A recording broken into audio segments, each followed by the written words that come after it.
o desejado de todas as nações. Capítulo 15.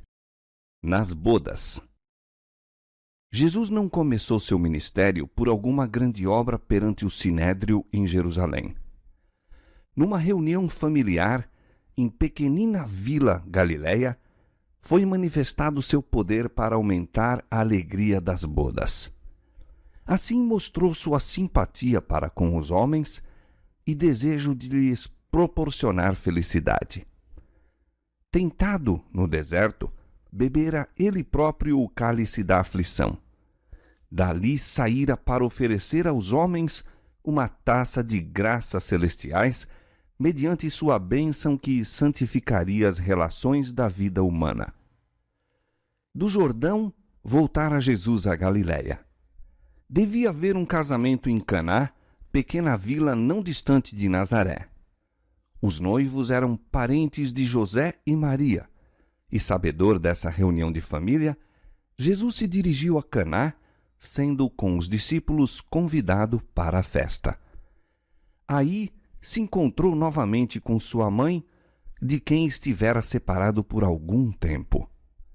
Maria ouvira falar na manifestação às margens do Jordão, quando do batismo dele.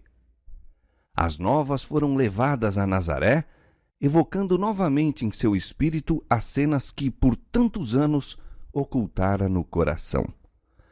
Como todo Israel, Maria fora profundamente comovida pela missão de João Batista. Bem se lembrava ela da profecia feita em seu nascimento. A ligação dele com Jesus avivava-lhe novamente as esperanças. Mas também lhe haviam chegado notícias da misteriosa retirada de Jesus para o deserto e sentia-se opressa por aflitivos pressentimentos. Desde o dia em que ouvira o anúncio do anjo no lar de Nazaré, entesourara Maria todo o sinal de que Jesus era o Messias. Sua doce e abnegada existência assegurava-lhe que ele não podia ser outro senão o enviado de Deus. Todavia, também lhe sobrevinham dúvidas e decepções, e ela anelara o tempo em que sua glória se houvesse de manifestar. A morte a separara de José, que com ela partilhara do ministério do nascimento de Jesus. Não havia agora ninguém mais a quem pudesse confiar suas esperanças e temores. Os 2 meses anteriores tinham sido muito dolorosos. Fora separada de Jesus, em cuja simpatia encontrava conforto. Ponderava as palavras de Simeão: uma espada traspassará também a tua própria alma. Lucas 2:35. Recordava os 3 dias de angústia quando julgava Jesus para sempre perdido para ela, e era com ansiedade de coração que lhe aguardava o regresso. Por ocasião das bodas, encontrou-o o mesmo filho terno e serviçal. No entanto, não era o mesmo. Seu semblante mudara. Apresentava os vestígios da luta no deserto, e uma nova expressão de dignidade e poder testificava de sua celestial missão. Achava-se com ele um grupo de homens moços, cujos olhos o seguiam com reverência e que lhe chamavam mestre. Esses companheiros contaram a Maria o que tinham visto e ouvido por ocasião do batismo e em outras partes, e concluíram declarando: havemos achado aquele de quem Moisés escreveu na lei e os profetas. João 1:45. Ao reunirem-se os convidados, muitos pareciam preocupados com algum assunto de interesse absorvente. Uma contida excitação dominava a assistência. Pequenos grupos conversavam entre si em tom vivo, mas dominado, lançando olhares indagadores para o filho de Maria. Ao ouvir o testemunho dos discípulos quanto a Jesus, alegrara-se com a certeza de não haverem sido vãs suas tão longamente acariciadas esperanças. Entretanto, teria ela sido mais que humana, não se lhe houvesse misturado a essa santa alegria um traço do natural orgulho de mãe amorosa. Ao ver os muitos olhares voltados para Jesus, anelava que ele demonstrasse aos assistentes ser realmente o honrado de Deus.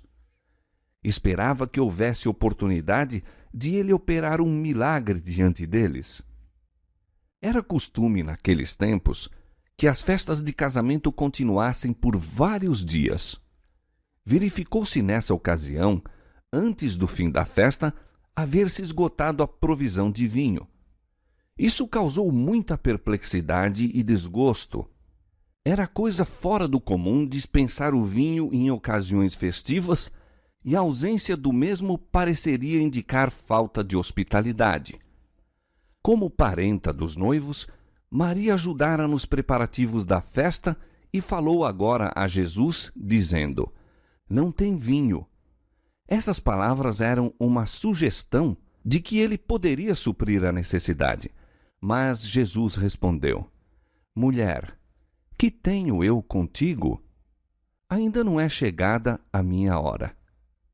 Essa resposta, abrupta como nos possa parecer, não exprimia frieza nem descortesia.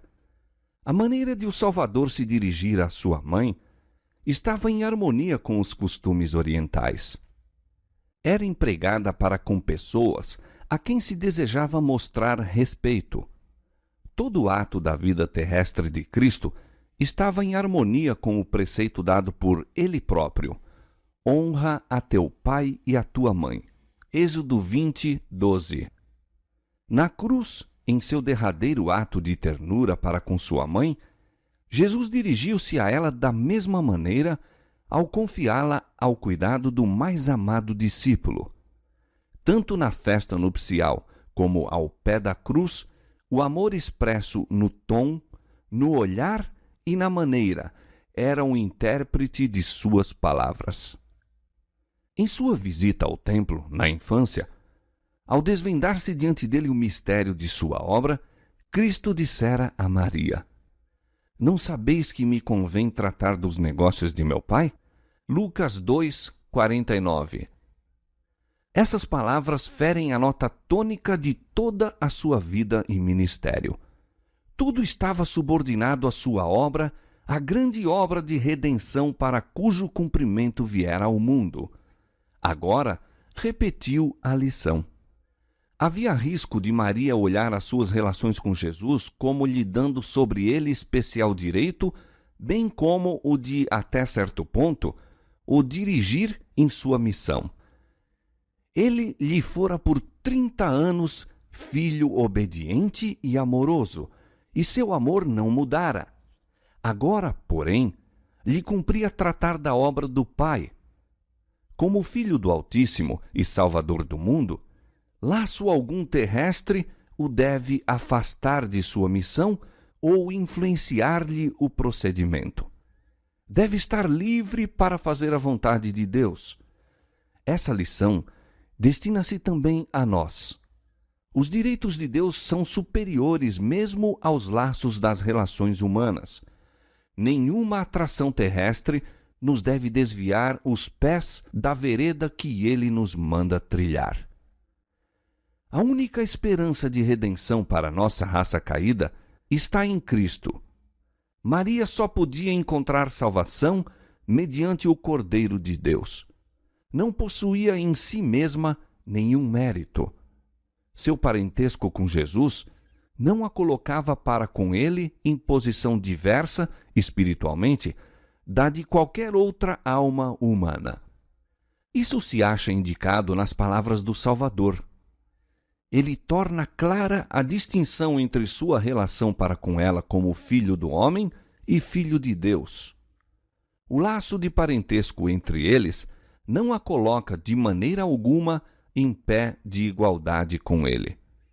As palavras "ainda não é chegada a minha hora" indicam que todo ato da vida de Cristo na terra era cumprido no plano que existira desde os dias da eternidade.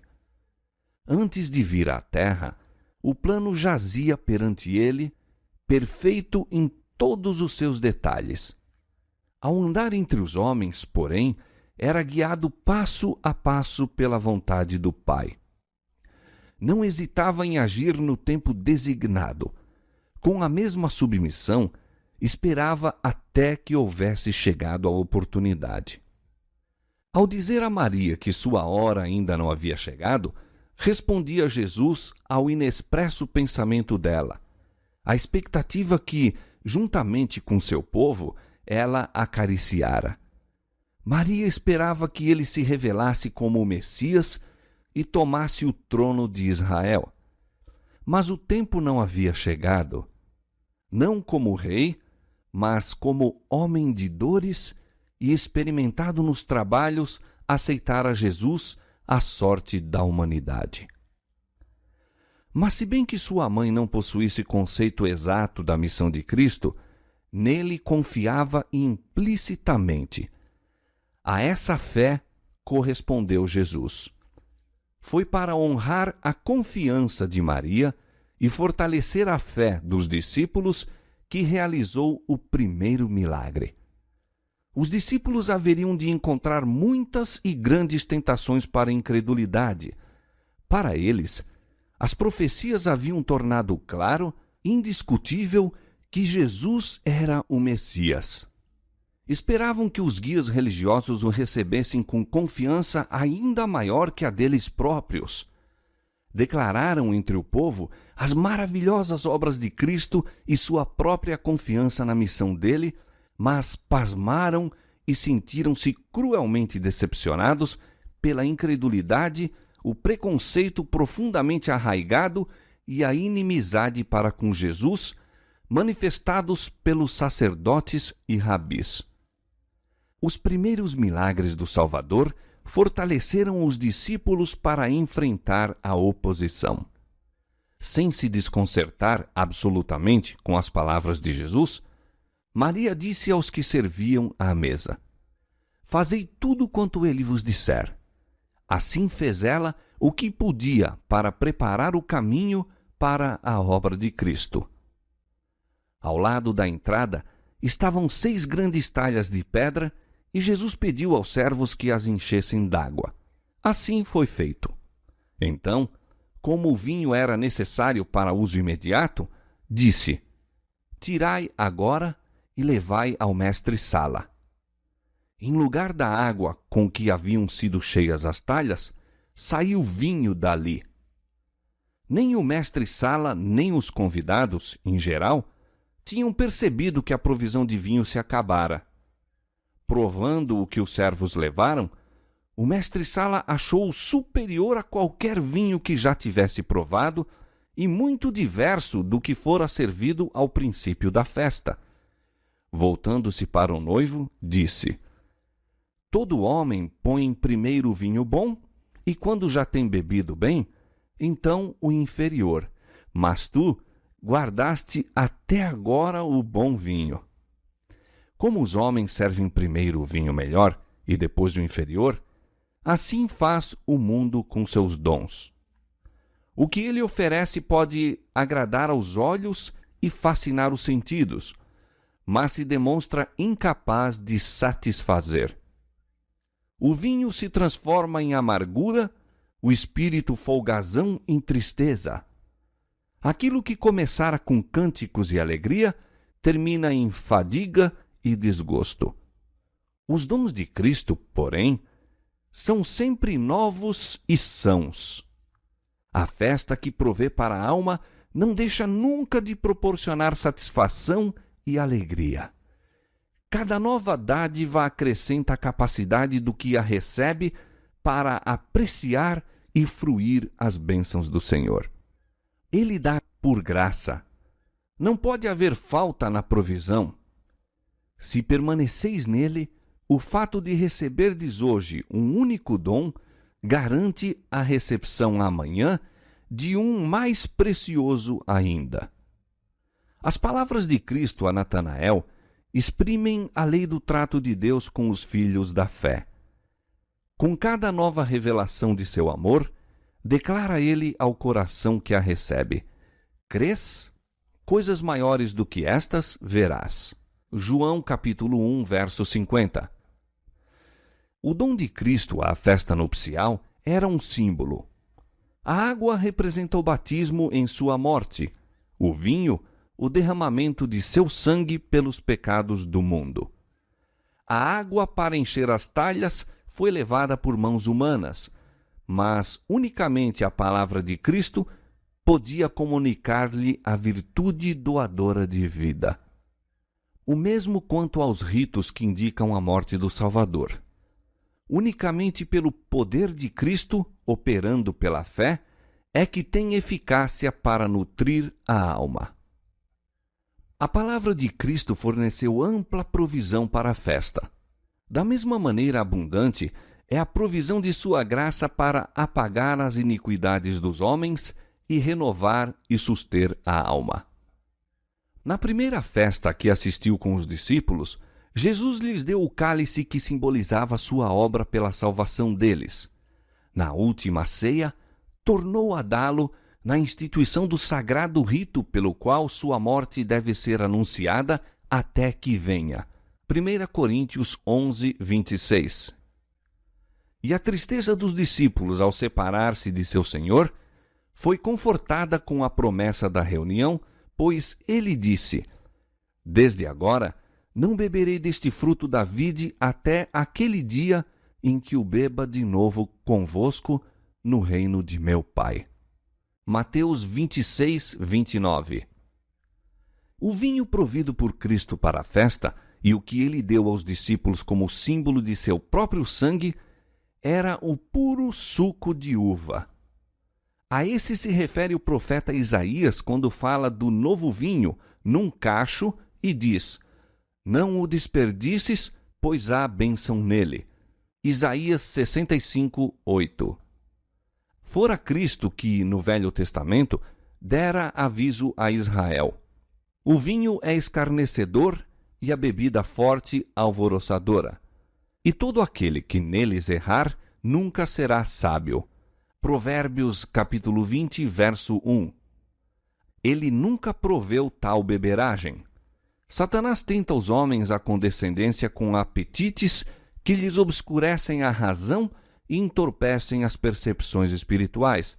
Mas Cristo nos ensina a subjugar a natureza inferior. Toda a sua vida foi um exemplo de abnegação. Para vencer o poder do apetite, sofreu em nosso favor a mais dura prova que a humanidade poderia suportar. Foi Cristo que deu instruções para que João Batista não bebesse vinho nem bebida forte. Fora ele que dera a mesma prescrição à mulher de Manoá. E proferiu uma maldição sobre o homem que chegasse a taça aos lábios do próximo. Cristo não contradiz seus próprios ensinos. O vinho não fermentado que proveu para os convidados das bodas era uma bebida sã e refrigerante. Seu efeito havia de pôr o gosto em harmonia com um apetite são. Como os convidados, na festa, notassem a qualidade do vinho, fizeram-se indagações que levaram os servos a narrar o milagre. Os convivas ficaram, por algum tempo, demasiado surpreendidos para pensar naquele que realizara a maravilhosa obra. Quando, afinal, o procuraram, verificou-se que se retirara tão quieto que nem os próprios discípulos haviam percebido. A atenção dos presentes voltou-se, então, para os discípulos. Tiveram pela primeira vez a oportunidade de reconhecer-lhes a fé em Jesus. Contaram eles o que tinham visto e ouvido no Jordão, e acendeu-se em muitos corações a esperança de haver Deus despertado um libertador para seu povo. As novas do milagre espalharam-se por toda aquela região e foram levadas a Jerusalém. Com novo interesse, examinaram os sacerdotes e anciãos as profecias que indicavam a vinda de Cristo. Havia ansioso desejo de saber a missão desse novo mestre que, de maneira tão despretensiosa, aparecia entre o povo. O ministério de Cristo contrastava com o dos anciãos judeus.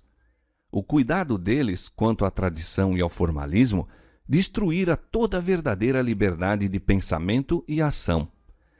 Viviam em contínuo medo de contaminação. Para evitar contato com o mundo, mantinham-se separados não só dos gentios, mas da maior parte de seu próprio povo, não procurando beneficiá-lo nem granjear-lhe a amizade. Por considerar sempre essas coisas, haviam impedido o desenvolvimento do próprio espírito e estreitado a esfera de sua existência. Seu exemplo animava o egoísmo e a intolerância em todas as classes do povo. Jesus começou sua obra de reforma pondo-se em íntima simpatia com a humanidade. Ao passo que mostrava a maior reverência para com a lei de Deus, censurava a pretensa piedade dos fariseus e tentava libertar o povo dos regulamentos absurdos que o acorrentavam. Procurava derribar as barreiras que separavam as diversas classes sociais, a fim de unir os homens como filhos de uma só família. Sua presença nas bodas visava um passo na efetuação desse desígnio. Deus dera a João Batista instruções para habitar no deserto, a fim de escudá-lo contra a influência dos sacerdotes e rabis e prepará-lo para uma missão especial. A austeridade e isolamento de sua vida, porém, não eram um exemplo para o povo. O próprio João não ordenara a seus ouvintes que abandonassem seus anteriores deveres. Pediu-lhes que dessem demonstração de arrependimento pela fidelidade a Deus no lugar em que ele os chamara. Jesus reprovava a condescendência própria em todas as suas formas, todavia era de natureza sociável.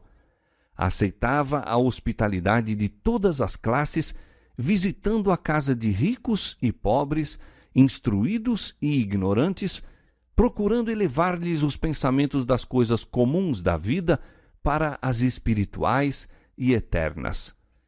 Não consentia com o desperdício e nem uma sombra de mundana leviandade lhe manchou a conduta. Todavia, achava prazer em cenas de inocente felicidade e sancionava com sua presença as reuniões sociais. Um casamento judaico era ocasião impressionante e sua alegria não desagradava ao Filho do Homem. Assistindo a essa festa, honrou Jesus o casamento como instituição divina. Tanto no Velho como no Novo Testamento, as relações conjugais são empregadas para representar a eterna e sagrada união que existe entre Cristo e seu povo. Ao Espírito de Jesus, a alegria das bodas apontava ao regozijo daquele dia em que levará sua esposa para o lar do Pai e os remidos, juntamente com o Redentor, se assentarão para a ceia das bodas do Cordeiro. Diz ele: como o noivo se alegra da noiva, assim se alegrará de ti o teu Deus. Nunca mais te chamarão desamparada, mas chamar-te-ão, o meu prazer está nela. Isaías capítulo 62, versos 5 e 4. Porque o Senhor se agrada de ti. Ele se deleitará em ti com alegria. Calar-se-á por seu amor, regozijar-se-á em ti com júbilo. Sofonias capítulo 3, verso 17. Ao ser concedida ao apóstolo João uma visão das coisas celestiais, escreveu ele: E ouvi como que a voz de uma grande multidão, e como que a voz de muitas águas, e como que a voz de grandes trovões, que dizia: Aleluia! Pois já o Senhor Deus Todo-Poderoso reina. Regozijemo-nos e alegremo-nos, e demos-lhe glória, porque vindas são as bodas do Cordeiro, e já a sua esposa se aprontou. Bem-aventurados aqueles que são chamados à ceia das bodas do Cordeiro. Apocalipse capítulo 19, versos 6, 7 e 9. Jesus via em cada alma alguém a quem devia ser feito o chamado para seu reino. Aproximava-se do coração do povo, misturando-se com ele como alguém que lhe desejava o bem-estar. Procuravam-o nas ruas públicas, nas casas particulares, nos barcos, na sinagoga, às margens do lago e nas festas nupciais. Ia-lhe ao encontro em suas ocupações diárias e manifestava interesse em seus negócios seculares. Levava suas instruções às famílias, pondo-as assim no próprio lar, sob a influência de sua divina presença. A poderosa simpatia pessoal que dele emanava conquistava os corações. Retirava-se muitas vezes para as montanhas a fim de orar a sós, mas isso era um preparo para seu labor entre os homens na vida ativa. Desses períodos, volvia para aliviar o enfermo, instruir o ignorante e quebrar as cadeias aos cativos de Satanás. Era pelo contato pessoal e a associação que Jesus preparava os discípulos. Ensinava-os, às vezes, sentado entre eles na encosta da montanha, outras às margens do lago, ou caminhando em sua companhia, revelava-lhes os mistérios do reino de Deus. Não sermoneava como fazem os homens hoje em dia. Sempre que os corações se achassem abertos para receber a divina mensagem, desdobrava as verdades do caminho da salvação. Não ordenava a seus discípulos que fizessem isso ou aquilo, mas dizia: segue-me. Nas jornadas através de campos e cidades, levava-os consigo para que vissem como ensinava o povo. Vinculava-lhes os interesses aos seus próprios e eles se lhe uniam na obra. O exemplo de Cristo de ligar-se aos interesses da humanidade deve ser seguido por todos quantos pregam sua palavra e todos quantos receberam o evangelho de sua graça. Não devemos renunciar à comunhão social.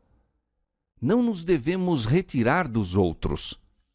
A fim de atingir todas as classes, precisamos ir ter com elas. Raramente nos virão procurar de modo próprio. Não somente do púlpito é tocado o coração dos homens pela verdade divina.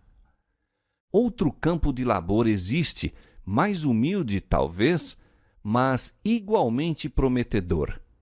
Encontra-se no lar do humilde e na mansão do grande, na mesa hospitaleira e em reuniões de inocente entretenimento.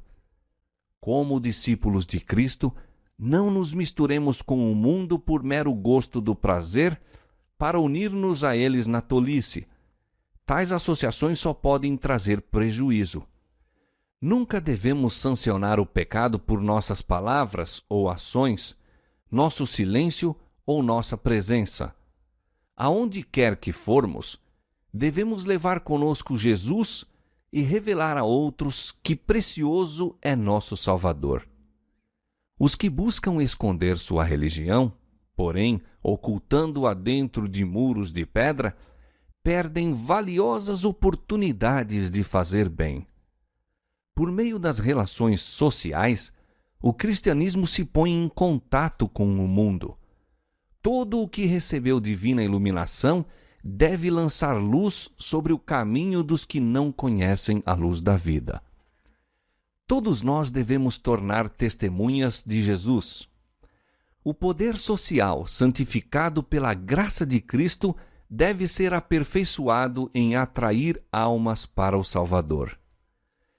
Demos a conhecer ao mundo que não nos achamos absorvidos egoisticamente em nossos próprios interesses, mas desejamos que os outros participem das bênçãos e privilégios que gozamos. Mostremos-lhes que nossa religião não nos torna faltos de simpatia nem exigentes. Que todos quantos professam haver encontrado a Cristo sirvam como Ele fez ao bem dos homens. Nunca deveríamos dar ao mundo a falsa impressão de que os cristãos são uma gente triste e descontente. Se nossos olhos estiverem fixos em Jesus, veremos um compassivo Redentor e havemos de receber luz de seu semblante. Onde quer que reine o seu espírito, aí habita a paz. E haverá alegria também, pois há uma calma e santa confiança em Deus.